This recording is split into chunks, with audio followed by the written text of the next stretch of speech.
Everyone, ನಾನು ನಿಮ್ಮ ಸಂದರ್ಶಿನಿ ಸ್ವಾಮಿ. ನಿನಗೆ ನೀ ನಿನಗೆ ಕಥೆಯ ಮುಂದುವರೆದ ಭಾಗ. ಅದಕ್ಕೂ ಮೊದಲು ನನ್ನ ಕಥೆಗಳು ನಿಮಗೆ ಇಷ್ಟವಾಗಿದ್ದರೆ ತಪ್ಪದೆ ಕಮೆಂಟ್ ಮಾಡಿ, ಲೈಕ್ ಮಾಡಿ, ಶೇರ್ ಮಾಡಿ. ಹಾಗೆ ನನ್ನ ಚಾನಲ್ಗೆ ಹೊಸಬರಿದ್ದರೆ ಸಬ್ಸ್ಕ್ರೈಬ್ ಆಗಿ ಪಕ್ಕದಲ್ಲಿರುವ ಬೆಲ್ ಐಕನ್ನ ಕ್ಲಿಕ್ ಮಾಡಿ. ಇದರಿಂದ ನನ್ನೆಲ್ಲ ಕಥೆಗಳ ನೋಟಿಫಿಕೇಶನ್ ನಿಮಗೆ ಸಿಗುತ್ತೆ. ಸೊ ಬನ್ನಿ, ಕಥೆಯ ಮುಂದುವರೆದ ಭಾಗನ ನೋಡೋಣ. ಎಪಿಸೋಡ್ 159. ಇಂದಿನ ಸಂಚಿಕೆಯಲ್ಲಿ ಶಾರದಾ ಅಗಸ್ತ್ಯ ಸಾಕು ಎಂದಿದ್ದಕ್ಕೆ ಈಗ ಬಾಯ್ ತೆಗಿ ಎಂದು ಎಷ್ಟಾಗುತ್ತೋ ಅಷ್ಟೇ ತಿನ್ನು ಎಂದು ತುತ್ತು ಕೊಟ್ಟರೆ ಅಗಸ್ತ್ಯನ ಕಣ್ಣಲ್ಲಿ ಸಣ್ಣ ನೀರಿತ್ತು. ಅವನಿಗೆ ಸ್ವರ್ಣ ಅವರು ಎಷ್ಟೋ ಸಲ ಅಗಸ್ತ್ಯ ಒಂದು ತುತ್ತು ಎಂದು ಹಿಡಿದಿದ್ರು. ತಿನ್ನದೇ ಹೋಗುತ್ತಿದ್ದ. ಕಾಲ ಕಳೆದಂತೆ ಅವನೇ ಬೇಕು ಅಂದರೂ ಇಲ್ಲದಂತೆ ಆಗಿತ್ತು. ಅದನ್ನು ನೆನೆದವನಿಗೆ ತುಂಬ ನೋವಾಯಿತು. ಹಾಗೆ ಯೋಚನೆಯಲ್ಲಿ ತಿನ್ನುತ್ತಿದ್ದವನಿಗೆ ನತ್ತಿಗೆ ಹತ್ತಿದ್ದನ್ನು ನೋಡಿ ತಕ್ಷಣ ಭಗವಾನ್ ನತ್ತಿ ತಟ್ಟಿ ಹುಷಾರು ಎಂದು ಅವರೇ ನೀರು ಕುಡಿಸಿದ್ರು. ಸ್ವಲ್ಪ ತಿಂಡಿ ತಿಂದವನು ಸಾಕು ಆಯಿ ಎಂದ ಎಂದಿನಂತೆ. ಶಾರದಾ ಅಗಸ್ತ್ಯನ ತಲೆ ಸವರಿ, 4 ದಿನದಿಂದ ಇಲ್ಲಿ ಯಾರೂ ಸರಿಯಾಗಿ ಊಟ ತಿಂದಿಲ್ಲ ಎಂದು, ಬನ್ನಿ ನೀವು ತಿಂಡಿ ಮಾಡಿ ಎಂದು ಅವರ ಗಂಡನನ್ನು ಕರೆದು, ಭಾವ ನಿಮಗೂ ತರ್ತೀನಿ ಎಂದವರು ಕೆಲಸದವರಿಗೆ ಬೇಗ ಬೇಗ ಹಾಕಿ ಎಂದರು. ಕೆಲಸದವರೆಲ್ಲ ಒಂದೊಂದೇ ತಿಂಡಿನ ತಂದು ಹಿಡುತ್ತಾರೆ. ಇಂದು ಇದನ್ನೆಲ್ಲ ಸೈಲೆಂಟ್ ಆಗಿ ನಿಂತು ನೋಡ್ತಿದ್ಲು. ಮುಂದೆ ಅಗಸ್ತ್ಯ ಅಲ್ಲೇ ದೂರದಲ್ಲಿ ನಿಂತಿದ್ದ ಲಾರೆನ್ಸ್ನ ನೋಡಿ ಬಾ ಎಂದ. ಲಾರೆನ್ಸ್ ಮುಖ ನೋಡಿದ ಭಗವಾನ್, ಬಾರೋ ನಿನ್ನ ಫ್ರೆಂಡ್ ಇಲ್ಲ ಅಂತ ನೀನು ಇರಲ್ಲ, ಬಾ ತಿಂಡಿ ಮಾಡು. ಏನು ಹುಡುಗ್ರೋ, ದೊಡ್ಡವರು ಒಂದು ಮಾತು ಹಾಡಿದ್ರೆ ಮನೆಯೇ ಬಿಟ್ಟು ಹೋಗುವಷ್ಟು ದೊಡ್ಡವರಾಗಿದ್ದೀರಾ ಎಂದು ಲಾರೆನ್ಸ್ನ ಕರೆದು ತಿಂಡಿ ಮಾಡು ಎಂದರು. ಲಾರೆನ್ಸ್ ಅಗಸ್ತ್ಯನ ಪಕ್ಕ ಕೂತ. ಅಗಸ್ತ್ಯ ಒಮ್ಮೆ ಲಾರೆನ್ಸ್ ಭುಜ ಬಳಸಿ, ನಿನಗೆ ಇಷ್ಟ ಅಲ್ವಾ, ತಿನ್ನು ಎಂದ. ಭಗವಾನ್, ಶಾರದವ್ರ ಗಂಡ ಎಲ್ಲರೂ ಕೂತು ತಿಂಡಿ ಮಾಡ್ತಿದ್ರು. ಭಗವಾನ್, ಹೇಗಿದ್ದಾಳೆ ನನ್ನ ಸೊಸೆ ಎಂದಿದ್ದನ್ನು ನೋಡಿ ಅಗಸ್ತ್ಯ ಭಗವಾನ್ ಕಡೆ ನೋಡಿದರೆ ಲಾರೆನ್ಸ್ ತಿನ್ನೋ ಊಟ ನತ್ತಿಗೆ ಹತ್ತಿತ್ತು. ಭಗವಾನ್, ನಿಧಾನ ಎಂದು ಒಂದು ಗ್ಲಾಸ್ ನೀರು ಹಿಡಿದ್ರು. ಅಗಸ್ತ್ಯ ತಲೆ ತಗ್ಸಿದ್ರೆ, ಶಾರದವರು ನೀನು ಊರಿಗೆ ಹೋಗಿದ್ದ ಎಂದರು. ಅಗಸ್ತ್ಯ ಏನು ಮಾತಾಡೋದನ್ನು ನೋಡಿ, ನನ್ನ ಸೊಸೆನೇ ಇವನನ್ನು ನೋಡೋಕೆ ಬಂದಿರ್ತಾಳೆ, ಪರವಾಗಿಲ್ಲ ಏನೋ ಅಂದ್ಕೊಂಡಿದ್ದೆ, ಆದರೆ ನನ್ನ ಸೊಸೆ ನನ್ನ ಮಗನಿಗೆ ತಕ್ಕನಾದವಳೆ. ನನ್ನ ಮಗ ನೋವಾದಾಗ ಹುಡುಕಿ ಹೋಗಿದ್ದು ಹೆಂಡತಿ ಮಡಿಲನ್ನ. ಆಗಲೇ ಗೊತ್ತಾಗಿದ್ದು ನನ್ನ ಸೊಸೆ ಅವನ ಮನಸ್ಸಲ್ಲಿ ಎಂಥ ಸ್ಥಾನದಲ್ಲೇ ಇದ್ದಾಳೆ ಅಂತ ಎಂದಿದ್ದನ್ನು ನೋಡಿ ಅಗಸ್ತ್ಯ ಹಿಂದೂ ಇಬ್ಬರು ತುಸು ಗಾಬರಿಯಾದರು. ಭಗವಾನ್, ನಿಮ್ಮ ತಂದೆ ಹೇಗಿದ್ದಾರೆ ಎಂದು ಕೇಳ್ದ. ಅಗಸ್ತ್ಯ ಎಂದಷ್ಟೇ ತಲೆ ಹಾಡಿಸಿದ್ರೆ, ಭಗವಾನ್ ನನ್ನ ಸೊಸೆಗೇಳು, ಈ ಭಗವಾನ್ ಯಾವತ್ತಿದ್ರೂ ಅಗಸ್ತ್ಯನಿಗೆ ತಂದೆ ಸ್ಥಾನ ಕೊಟ್ಟಿದ್ದಾನೆ, ಇನ್ನು ಮುಂದೆ ಕೂಡ ಅದನ್ನು ಉಳಿಸ್ಕೊಳ್ತಾನೆ ಅಂತ ಹೇಳು. ಹಾಗೆ ನನ್ನ ಸೊಸೆ ತುಂಬ ಸ್ಟ್ರಾಂಗ್, ನನ್ನಂಥ ಭಗವಾನ್ಗೆ ಅಷ್ಟೆಲ್ಲ ಮಾತಾಡಿದಾಳೆ ಅಂದರೆ ಅವಳ ಧೈರ್ಯ ಆತ್ಮಬಲಕ್ಕೆ ನಾನು ಮೆಚ್ಚಿಕೊಂಡೆ ಅಂತ ಹೇಳು ಎಂದು ತಿಂಡಿ ಮುಗಿಸಿ ಕೈ ತೊಳೆದು ಎದ್ದು ಹೋಗುವಾಗ, ನನ್ನ ಸೊಸೆಗೆ ಈ ಚಿಕ್ಕ ಮಾವನನ್ನು ಕ್ಷಮಿಸೋ ಕೇಳು, ಸಾಧ್ಯ ಆದರೆ ಎಂದು ಹೋಗ್ತಾನೆ ಅಲ್ಲಿಂದ. ಅಗಸ್ತ್ಯ ಒಮ್ಮೆ ಭಗವಾನ್ ಹೋಗೋದನ್ನು ನೋಡ್ತಿದ್ರೆ, ಭಗವಾನ್ ತಮ್ಮ ಅಗಸ್ತ್ಯ, ನೀನು ಇಲ್ಲದೆ ಮನೆಯೆಲ್ಲ ಏನೋ ಕಳೆದುಕೊಂಡ ಮನೆ ಆಗಿತ್ತು. ಅಣ್ಣ ಅಂತೂ ಪೂರ್ತಿ ರೂಮ್ ಸೇರಿದ್ರು. ಊಟ ತಿಂಡಿ ಏನು ಸರಿಯಾಗಿ ತಿನ್ನದಿದ್ದಕ್ಕೆ ಹುಷಾರಿಲ್ಲದೆ ಎಂದವರು, ನಮ್ಮಿಂದ ತಪ್ಪಾಗಿದೆ, ನೀನು ಹೇಗೆ ಅಂತ ಗೊತ್ತಿದ್ರು ಎಂದು ತನ್ನ ಮಗಳಿಂದ ಇನ್ನು ಯಾವತ್ತೂ ನಿನಗೆ ತೊಂದರೆ ಆಗಲ್ಲ, ಸಾಧ್ಯ ಆದರೆ ನಮ್ಮನ್ನು ಕ್ಷಮಿಸಪ್ಪ ಎಂದು ಎದ್ದು ಹೋಗ್ತಾರೆ. ಶಾರದಾ ಅಗಸ್ತ್ಯನ ಪಕ್ಕ ಕೂತು, ನಮಗೂ ನಮ್ಮ ಸೊಸೆ ನೋಡೋ ಆಸೆ ಅಗಸ್ತ್ಯ, ಒಂದ್ಸಲ ಕರ್ಕೊಂಡು ಬಾರೋ, ಅವಳು ಎಷ್ಟು ಚೆನ್ನಾಗಿ ಮಾತಾಡ್ತಾಳೆ. ಅವಳು ಅಷ್ಟು ಧೈರ್ಯವಾಗಿ ಮಾತಾಡುವಾಗ ನನಗೆ ನಮ್ಮ ಅಕ್ಕನೇ ನೆನಪಾಗಿದ್ದು.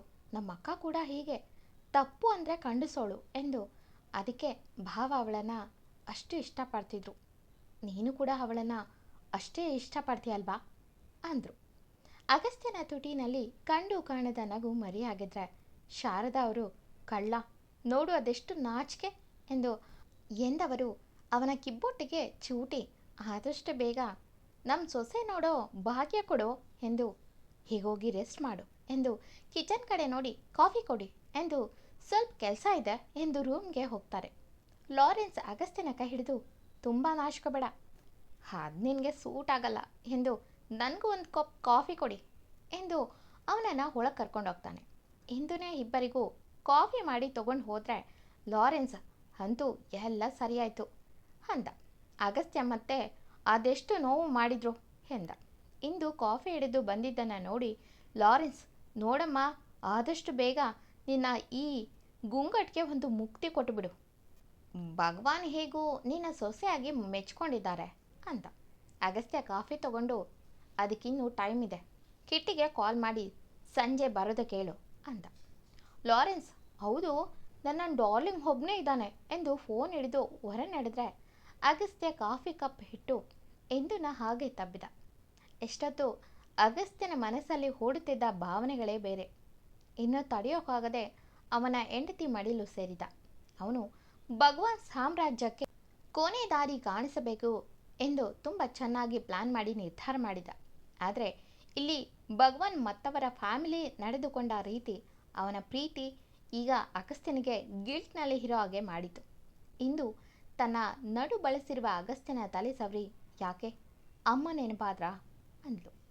ಅಗಸ್ತ್ಯ ಮನದಲ್ಲೇ, ಇಲ್ಲ ಇಂದು, ನನಗೆ ನನ್ನ ನಿರ್ಧಾರ ಸರಿ ಇದೆ ಅನ್ನೋದೇ ಡೌಟ್ ಬರ್ತಿದೆ.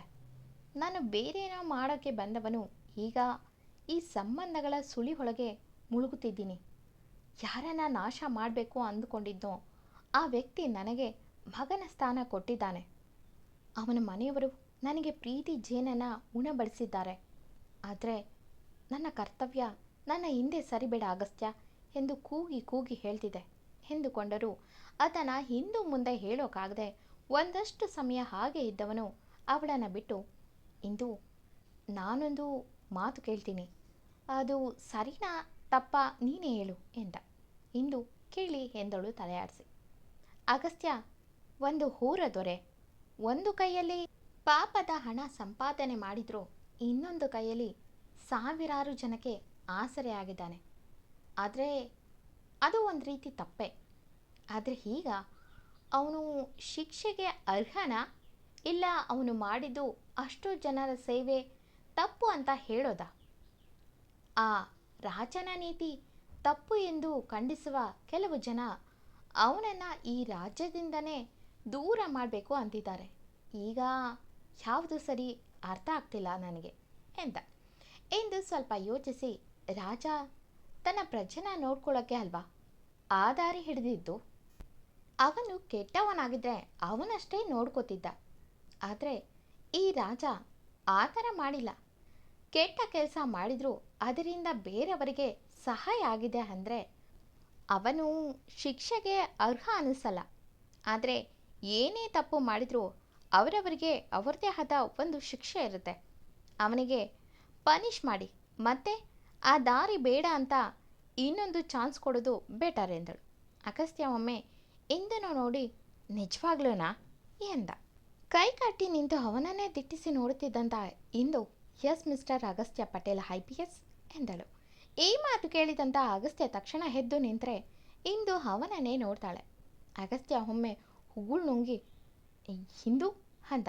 ಇಂದು, ನಾನೇ, ನನಗೆ ಗೊತ್ತಾಯಿತು ಅನ್ನೋದು ಆಮೇಲೆ. ಆದರೆ ಈಗ ನೀವು ಭಗವಾನ್ ವಿಷಯದಲ್ಲಿ ತಲೆ ಕೆಡಿಸ್ಕೊಂಡಿದ್ದೀರಾ ಅನ್ನೋದು ಗೊತ್ತಾಗಿದೆ. ಇಲ್ಲಿ ನಿಮ್ಮ ಕರ್ತವ್ಯ ನೀವು ಮಾಡಿ. ಭಗವಾನ್ ಒಳ್ಳೆ ಕೆಲಸ ಅವನನ್ನು ಕಾಪಾಡುತ್ತೆ. ಆದರೆ ಅವನು ನಿಮ್ಮನ್ನು ತುಂಬ ಅತಿಯಾಗಿ ನಂಬಿದ್ದಾನೆ. ಅವನ ಮನಸ್ಸಿಗೆ ತುಂಬ ಘಾಸಿ ಆಗೋದಂತೂ ಖಂಡಿತ. ಆದರೂ ಕಾನೂನಿನಲ್ಲಿ ಒಳ್ಳೆಯ ಕೆಲಸಕ್ಕೆ ಸ್ವಲ್ಪನಾದರೂ ಕ್ಷಮೆ ಅನ್ನೋದು ಸಿಗುತ್ತೆ ಅನ್ನೋದನ್ನು ಕೇಳಿದ್ದೀನಿ. ಅದು ನಿಮ್ಮ ಕಾನೂನಿನಲ್ಲಿ ಈ ಭಗವಾನಿಗೆ ಸಿಕ್ಕರೆ ಒಳ್ಳೆಯದೇ ಅಂದ್ಲು. ಅಗಸ್ತ್ಯ ಇಂದು ಮುಖ ನೋಡಿ ಇನ್ನೂ ಅವಳು ಹೇಳಿದ ತನ್ನ ಸೀಕ್ರೆಟ್ ಕರ್ತವ್ಯದ ಬಗ್ಗೆ ಹೇಗೆ ಗೊತ್ತಾಯಿತು ಎನ್ನುವುದನ್ನೇ ಯೋಚಿಸುತ್ತಾ ನೋಡುತ್ತಿದ್ದ. ಇಂದು ಅವನ ಕೈಗೆ ಕಾಫಿ ಕೊಟ್ಟು ಕುಡಿದು ಫ್ರೆಶ್ ಆಗಿ, ಎಲ್ಲರಿಗೂ ವಿಷಯ ಗೊತ್ತು, ನೀವು ಸೀಕ್ರೆಟಾಗಿ ಕೆಲಸ ಮಾಡುವ ದಿ ಗ್ರೇಟ್ IPS ಆಫೀಸರ್ ಅಂತ. ಆದರೆ ನಾನೇನು ಮಾಡಿದ್ದೆ ಅಂದ್ಲು. ಅಗಸ್ತ್ಯ ಕಾಫಿ ಕಪ್ ಅಲ್ಲೇ ಇಟ್ಟು, ಹಾಗಲ್ಲ ಇಂದು ಅಂದರೆ ಇಂದು ಅವನ ಮುಂದೆ ಕೈ ಅಡ್ಡ ಇಟ್ಟು, ಇದನ್ನು ಮೂರನೆಯವರಿಂದ ಕೇಳಿದಾಗ ಆಗುವ ನೋವು ಎಷ್ಟಿರುತ್ತೆ ಅನ್ನೋದು ನನಗೂ ಅನುಭವ ಆಯ್ತು ಬಿಡಿ. ನಾನು ನಿಮ್ಮ ಬಳಿ ಮುಚ್ಚಿ ಇಟ್ಟಿದ್ದು ಕೆಲವು ಕಾರಣಕ್ಕೆ, ಬಟ್ ನಿಮ್ಮದು ಅಂದ್ಲು. ಅಗಸ್ತ್ಯ ಅವಳನ್ನು ತನ್ನ ಕಡೆ ತಿರುಗಿಸ್ಕೊಂಡು, ಇಂದು ಎಂದು ಅವಳನ್ನು ನೋಡ್ತಿದ್ರೆ ಹುಡುಗಿ ಕಣ್ಣಿಂದ ನೀರೊಂದು ಜಾರಿತು. ಅಗಸ್ತ್ಯ, ಹಿಂದೂ ಪ್ಲೀಸ್, ನಿನಗೆ ಹೇಳಬೇಕು ಅಂದುಕೊಂಡಿದ್ದೆ ಬಟ್ ಅಂದ.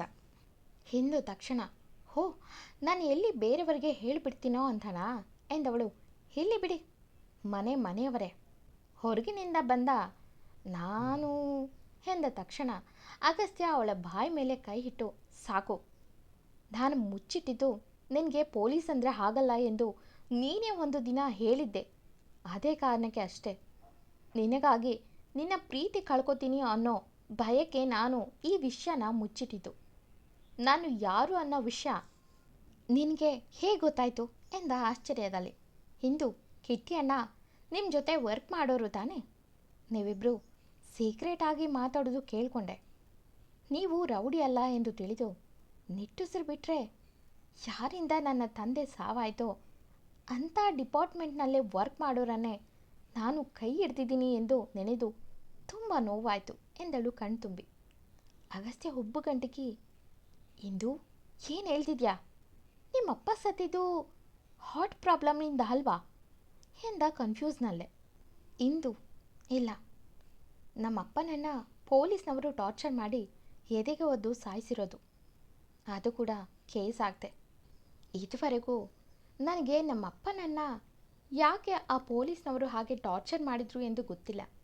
ಕೇಳಿದರೆ ಅಪ್ಪ ಏನೋ ಕಳ್ಳತನ ಮಾಡಿದ್ದಾರೆ ಎಂದು ಹೇಳ್ತಾರೆ. ಏನು ಅಂತ ವಿಷಯ ತಿಳ್ಕೊಂಡ್ರೆ ಅಪ್ಪ ಒಂದು ಮಗುನ ಕದ್ದಿದ್ರು ಅಂತ ಹೇಳಿದರು, ಒಂದು ಹೆಂಗಸನಿಂದ ಎಂದು ನಿಟ್ಟುಸಿರು ಬಿಟ್ಟವಳು. ನಾನು ಅಲ್ಲಿಯ ಒಬ್ಬ ಇನ್ಸ್ಪೆಕ್ಟರ್ ಬಳಿ ಕೇಸ್ ವಿಷಯವಾಗಿ ಸಹಾಯ ಮಾಡಿ ಎಂದಿದ್ದಕ್ಕೆ ನಾಳೆ ಬನ್ನಿ ಅಂದಿದ್ರು. ಆದರೆ ನಾನು ಹೋಗೋ ಮೊದಲೇ ಆ ವ್ಯಕ್ತಿ ಸಾವಾಗಿತ್ತು. ಹೇಗೆ, ಯಾಕೆ ಇನ್ನೂ ನನಗೆ ಸರಿಯಾಗಿ ತಿಳಿದಿಲ್ಲ.